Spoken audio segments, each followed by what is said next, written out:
Maintenant, on est prêt à aller voir quelques propriétés des logarithmes. Donc, avant de rentrer dans les logarithmes, on pourrait peut-être regarder quelques logs pour voir si on peut arriver à des conclusions. Donc, si on fait le log de 1 en base 3, si je vous demande de calculer le log de 1 en base 6, si je vous demande de calculer le log de 1, évidemment sa base est 10, qu'est-ce qu'ils ont en commun ces trois logs-là? Pensez-y, le log de 1 en base 3, donc 3, à quel exposant va me donner 1? C'est quoi l'exposant que je dois donner à la base 3 pour que ma réponse soit 1? Donc, ça va être 0. 3 à l'exposant 0, ça fait 1. Ensuite de ça, 6 à quel exposant qui est égal à 1? Encore une fois, c'est 0. 10 à quel exposant qui va donner 1? Encore une fois, c'est 0. Donc, le log de 1, peu importe la base peut être 1, 2, 3, 4, 50, 25, 36, n'importe quelle base, la réponse sera toujours égale à 0 parce qu'une base à l'exposant 0 donne toujours 1. Donc ça, c'est une première propriété. Une deuxième propriété qu'on peut regarder, c'est quand je fais le log, par exemple, de 4 en base 4.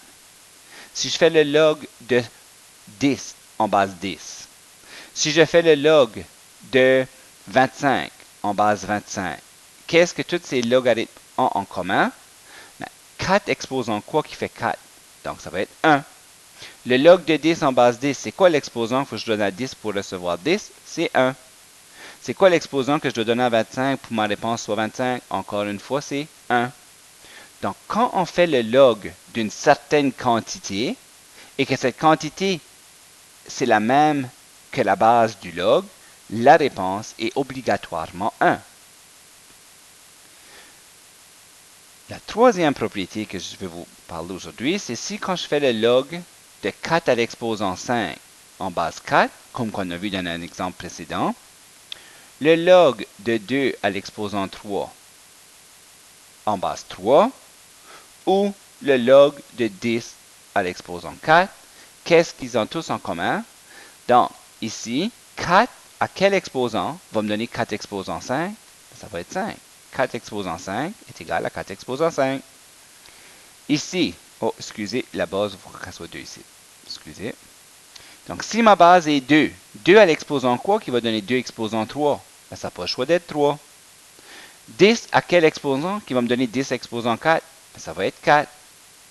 Donc, si on fait le log d'un chiffre quelconque qui contient un exposant, et que la base ici est la même que cette base-là, la réponse n'aura pas le choix d'être l'exposant de cette quantité ici. Donc ça, c'est une troisième propriété qu'on peut utiliser dans nos calculs.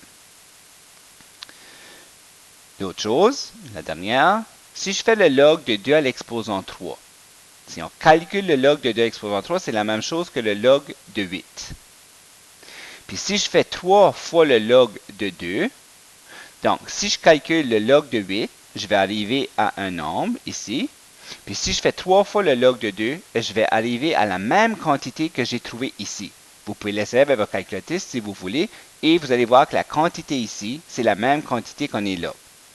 Donc on peut conclure que le log de b à l'exposant a, c'est exactement la même chose que a fois le log de b. Et ceci, c'est une propriété qu'on se sert souvent lorsqu'on veut résoudre des équations ou faire des calculs. Et vous allez voir dans l'exemple comment on fait pour écrire ces choses-là.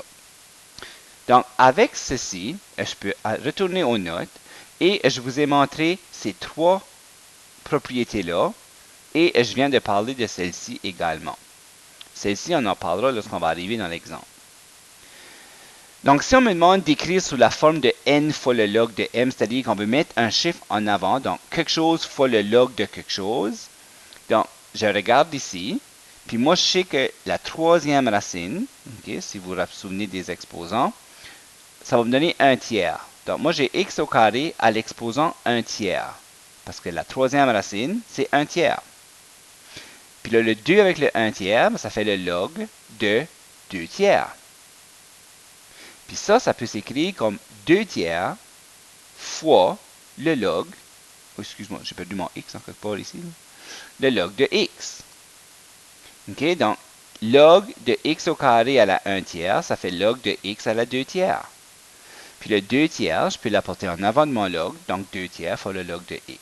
Donc ceci, puis cette quantité-là, c'est la même chose, c'est des équivalences. Ici, le log de 1 sur b à la 5 en base 2.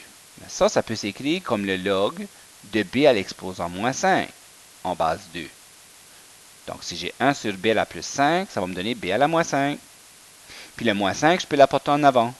Donc, ça sera moins 5 fois le log de b en base 2. Donc, je ne suis pas en train de rien calculer, je suis juste en train de prendre une expression logarithmique et l'exprimer sous un autre format en utilisant des propriétés que je connais. Le deuxième exemple, on me demande d'écrire l'expression qui est ici avec un seul logarithme. Donc, j'ai le log de 3 plus le log de 3 plus le log de 3. Si on additionne les trois ensemble, ça va faire 3 fois le log de 3. Je peux prendre le 3 qui est ici, puis je peux le mettre comme un exposant. Parce que quand c'est comme un exposant, je peux le mettre en avant. Donc, la propriété, elle fonctionne dans les deux sens.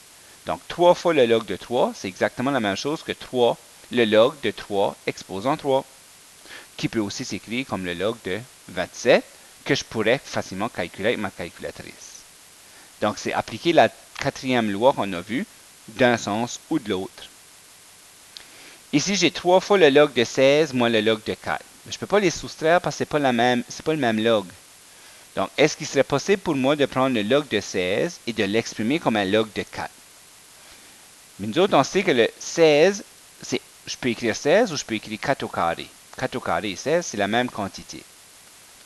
Donc, sachant que je peux écrire 16 comme 4 au carré, et avec la quatrième propriété, je peux prendre le 2 et l'apporter en avant. Mais il faut faire attention, on a déjà un 3 ici. Donc, c'est 3 fois le log de 4 au carré. Donc, ça va devenir 3 fois le 2 fois le log de 4, moins le log de 4. Puis 3 fois 2, ça fait 6. Donc, 6 fois le log de 4 moins le log de 4. Là, maintenant, je peux les soustraire parce que c'est deux mêmes quantités, le log de 4. Puis, je finis avec 5 log de 4, que je peux écrire comme le log de 4 à exposant 5, que je pourrais encore simplifier et aller calculer par après. Mais le but ici, c'était de pouvoir faire cette transformation pour pouvoir l'écrire soit sous ce format-là ou celui-là ou une autre forme.